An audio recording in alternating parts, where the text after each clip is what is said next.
All this talk of first impressions, they're so important. They'll determine the relationship. They say a girl can tell within the first 10 seconds of meeting a guy whether or not she wants to have sex with him. I still can't determine if I want to have sex with my husband.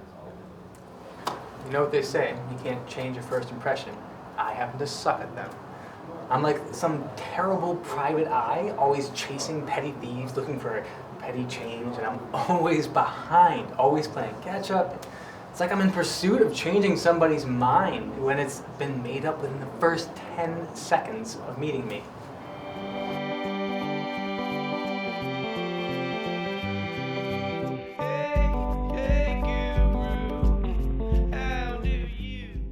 Tell me, Sandy, why so much anxiety about first impressions? I don't know. Why is so much determined so quickly?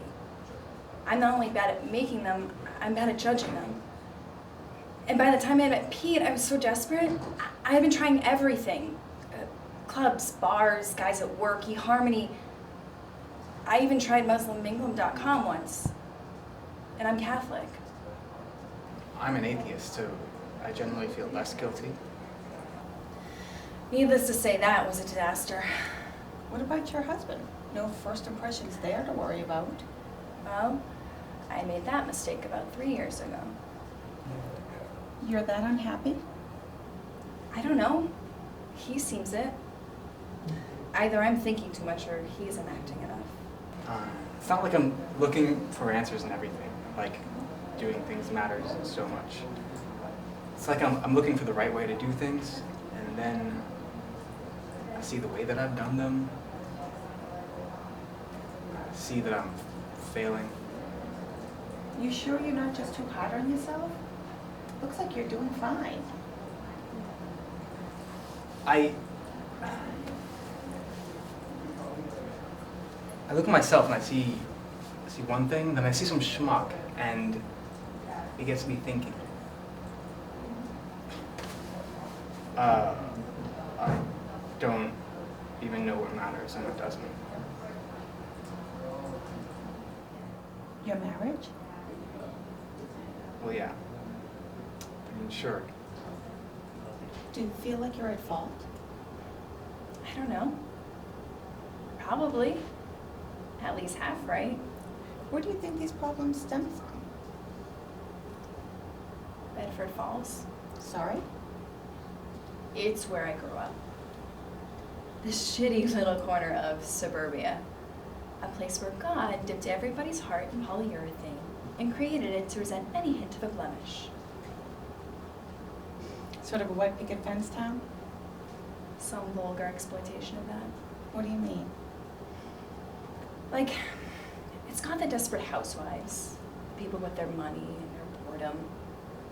But at least the Beverly Hills type is self-aware. These people think they have this wonderful life, but they're delusional. Like they matter. Like their microcosm is the ideal. What's wrong with that? It sounds like they take a measure of pride in their community. It's a rape of pride. It's not enough just to be the narcissism capital of the world. You buy into it, or you're out. And literally, nothing else matters. I faked it for so long, never fully committing into it or out of it, and now I'm left behind. I have this tiny community to compare to the rest of the world, and I'm looking at it through expensive but cheap plastic lenses. I don't know where I am half the time. I'm always fooling myself. I mean, of course it matters. It's my marriage. It's a full-on commitment. I understand that. I'm in it. You know, you have like your own little world within a relationship.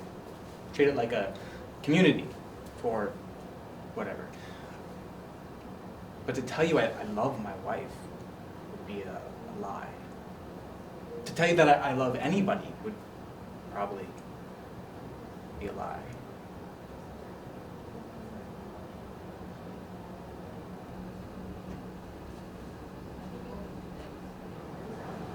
You mentioned you were an atheist, right? Tried and true. Did you at any point love a God? I mean, I told myself I did, sure. My dad used to have me say some prayers until I was old enough to realize. But that was the extent of religion that I had. It always seemed like childish flair. You don't love anybody. Pete, you seem like a smart guy, and that's a cheap cop-out for a smart guy. It's not a cop-out. I just really don't believe it. It's too conditional. But that's part of it. Emotions change, but the overall love remains constant. Love is an emotion, no grander than fleeting anger or elation. You love someone for a while, and then you don't. You just get used to them, and whether or not you can deal with it determines the worth. You see no consistency in a long-term relationship. You want to know what remains constant? Absolutely nothing. We're all just chemical reaction stock. So you see fault in your upbringing. I see how you've responded to that. What of your parents? My father's benign. He's a lump on a log. Who knows how many affairs? Was home not good enough for him? No, it probably was for a while. But like everybody else, he got bored. But he had common sense and wasn't delusional. Now my mother, on the other hand, she's a rare breed. Indulge me. She was dressed up for free drinks probably 75% of her life. On my wedding day, she was more plastic than the figurines on my wedding cake. Her maturity level is on that of a little girl, you know, with pigtails, holding a pillow. She is off in Oz. Was your mother very sexual? Was Dorothy lost? Chemical reactions? Yeah, you know, like with equal and opposite reactions, every relationship has entropy. I mean, I'm no chemist, but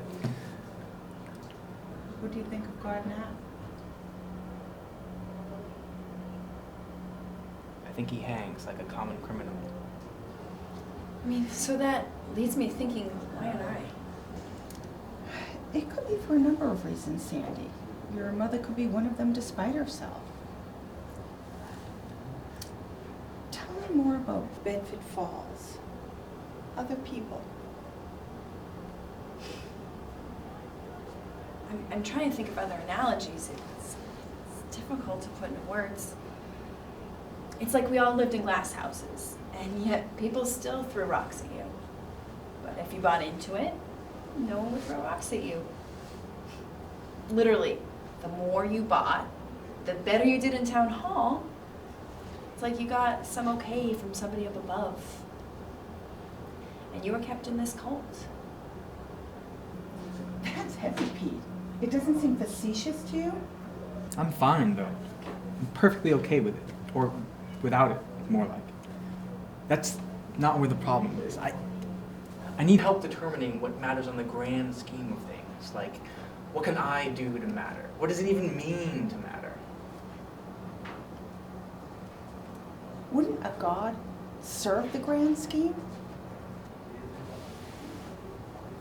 The grand illusion, maybe. What do you do for a living, Pete?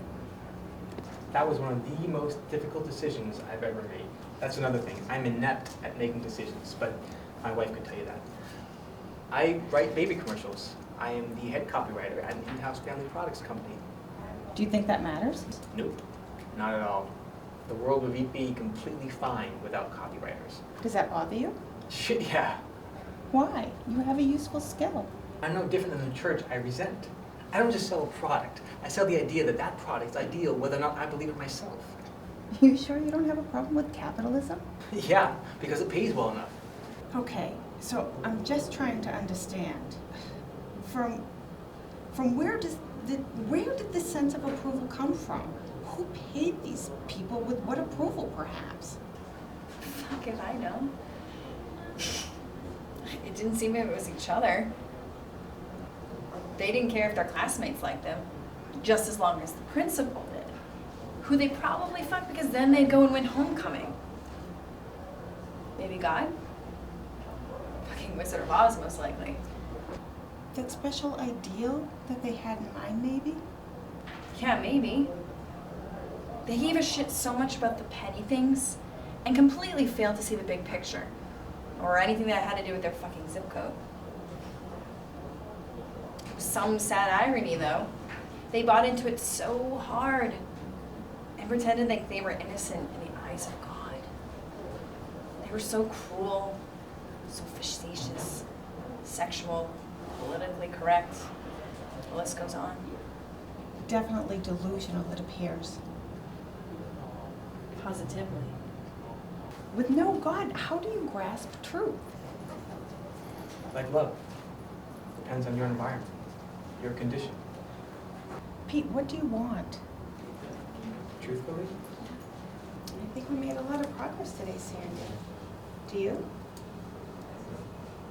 Yeah, sure. Good. Do you have a clear view of what you want now?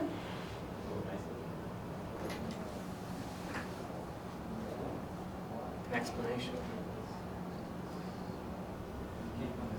Real life. Luckily, they are my only two patients of the day. These people, aside from being extremely bored and severely confused, have no idea where they are, what they are doing, or where they're going. I wouldn't call it depression. Abilify won't improve their outlook. It doesn't matter what they do. They will never be satisfied. I doubt they'll be together long, and sadly, I'm sure I can't do much to help. They aren't terrible people.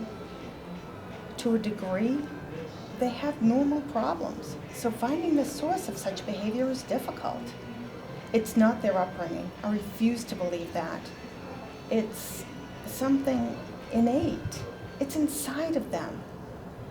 Some people, they're just not meant for anyone else. They do their best when they're alone. If you add other people into the mix, the dish goes sour. And what a strange dish they are. Best served cold, like the revenge on nobody that they set out for, is stale, bland, and yet like nothing you've ever tasted before. What about this business of starting over again? We'll talk about that later.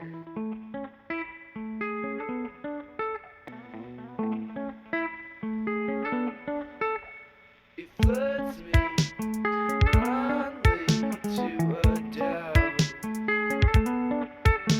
to feel such a change in such a spirit, in such a